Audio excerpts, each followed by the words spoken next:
Salut à tous. Je viens de finir une très belle séance de sport d'environ 2 heures, 2 heures du matin, 2 heures de temps, excusez-moi. Euh, Sport qui m'a permis, c'est vrai, de perdre assez de calories, c'est-à-dire vraiment de transpirer, de me sentir actuellement à l'aise. Mais si vous remarquez, après le sport, je, j'ai toujours aussi, pendant 1 heure de temps, un livre à lire pour vous expliquer que, en même temps qu'on travaille le corps, en même temps, notre cerveau aussi a besoin de nourriture. Et la nourriture la plus saine pour notre cerveau, pour notre esprit, c'est la lecture. Aujourd'hui, le livre que je lis, vous pouvez en voir le titre. Ils ont mis S'adapter pour vaincre. S'adapter pour vaincre. Nous sommes dans une situation que vraiment qui n'est pas heureuse. Euh, c'est une nouvelle situation, c'est de nouvelles circonstances. Personne n'avait un jour pensé vivre cette partie de la vie aujourd'hui que nous menons. Mais il faut dire que nous les hommes, on ne doit pas baisser les bras. Il faut qu'on apprenne à s'adapter à la nouvelle situation. Nous devons nous adapter. Je l'ai dit, ce n'est pas le plus fort qui gagne. Ce n'est pas le plus rapide qui gagne. Mais c'est celui qui sait s'adapter au changement. Je vais prendre un exemple simple qui m'a vraiment ému il y a quelques années, lorsque mon pays sortait de la crise électorale de 2010. Il y a eu des moments où on recrutait les jeunes qui avaient un niveau BPC, niveau 4e pour les insérer dans la société publique, le secteur public. Il y en a qui partaient à la douane, il y en a qui étaient mutés, qui postulaient pour les eaux et forêts, pour la garde, pour tout ce qui est... Bon, pour tous les métiers en fait. Et c'était en fonction d'un niveau. Et moi, il y a quelqu'un que je connaissais, que je voulais aider. Et ce gars-là, chaque fois qu'il postulait, il échouait. Chaque fois qu'il postulait, il échouait. Et j'ai plusieurs fois lutté pour lui. J'ai remarqué que le gars, il échoue toujours. Un jour, je l'ai appelé. Je lui ai dit, mais mon frère, quel est ton problème? As-tu un problème? Il dit, j'ai un problème. Je lui ai dit, ah bon? Et puis tu ne m'as jamais rien dit? J'ai dit, quel est ce problème-là?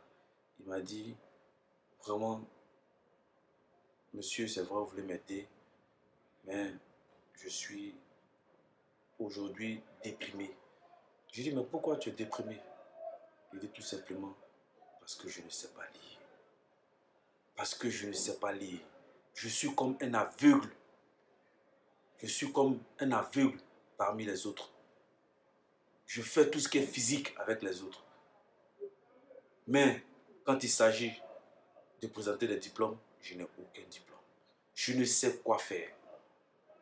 Je lui ai dit, bon, ok, il n'est pas tard, c'est vrai que tu as pris de l'âge, mais tu peux commencer à apprendre à lire. Et ce gars, chaque fois que je le voyais, il a acheté un tableau de lui-même, il a acheté un tableau avec ses petites économies, avec ce que je lui donnais de temps en temps.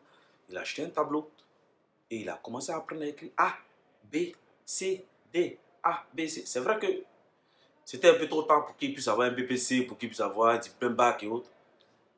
Mais ce monsieur, grâce à ce qu'il a appris, grâce aux connaissances qu'il a pu acquérir, il a su écrire son nom.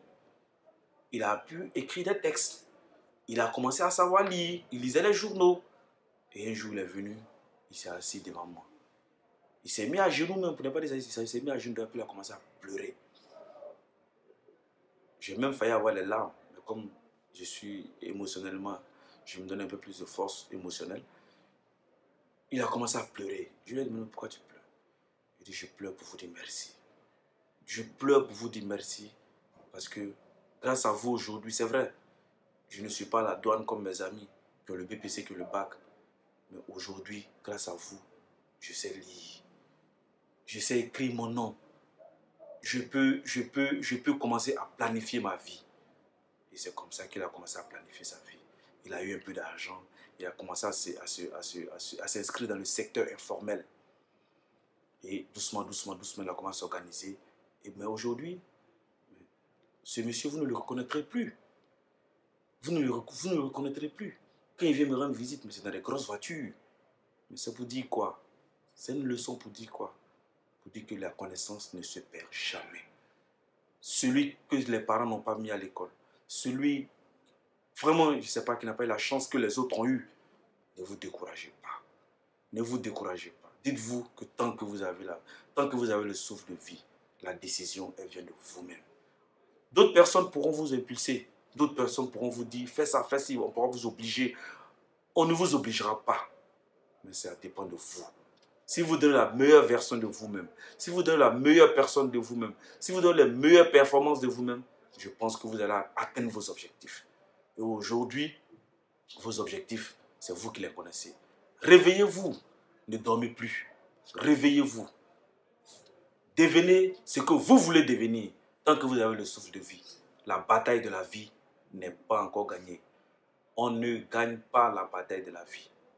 On la mène, vaille que vaille, jusqu'au dernier souffle. Et le dernier souffle, c'est Dieu qui donne le dernier souffle. Donc je rends gloire à Dieu. Je salue tous ceux qui sont malades. Je salue tous ceux qui sont dans la souffrance. Je salue tous ceux qui sont dans la pauvreté. Je vais vous dire une chose aussi, ceux qui se disent pauvres. Tu peux naître d'une famille pauvre, mais ce n'est pas écrit quelque part que toi, tu vas mourir pauvre. Donc si tu te bats, tu sortiras ta famille de la pauvreté. Tu seras celui qui va faire sortir ta famille de la pauvreté. Mais soyez positif dans ce que vous faites. Ayez votre argent positivement. N'ayez pas votre argent dans la malhonnêteté, dans la tricherie, dans la gabégie, dans tout ce qu'il y a de négatif sur la terre. Soyez positif, soyez bon. Faites du bien autour de vous. Ne pensez jamais du mal de quelqu'un. Aimez tout le monde. C'est vrai, on ne peut pas vous aimer. On ne vous aimera jamais. Mais dites-vous que on ne rend pas le mal par le mal. Celui qui vous fait du mal, faites-le du bien. C'est ce que Dieu recommande. Et pour tous ceux qui croient en Dieu comme moi, vraiment, que Dieu vous bénisse. Que Dieu vous donne la force morale, physique, de continuer vos activités. Tu peux être paralysé. Tu peux avoir des problèmes d'articulation. Mais est-ce que ton cerveau il est paralysé? Est-ce que ton cerveau il est paralysé? C'est le cerveau qui impulse le corps. Donc, bats-toi, relève ton esprit, montre que tu as un moral de métal. Et tu arriveras au bout. Je compte m'arrêter là. Parce que si je veux trop parler, vous allez dire, mais attends, ce monsieur est en train de faire une conférence. C'est vrai que je suis conférencier. Mais le jour où vous allez écouter une de mes conférences, je vous assure que vous ne voudrez plus que la conférence s'arrête. Mais je vous donne ces petites astuces pour comprendre que dans la vie, quand tu veux, tu peux. Vraiment, bonne journée à vous. Que Dieu vous bénisse.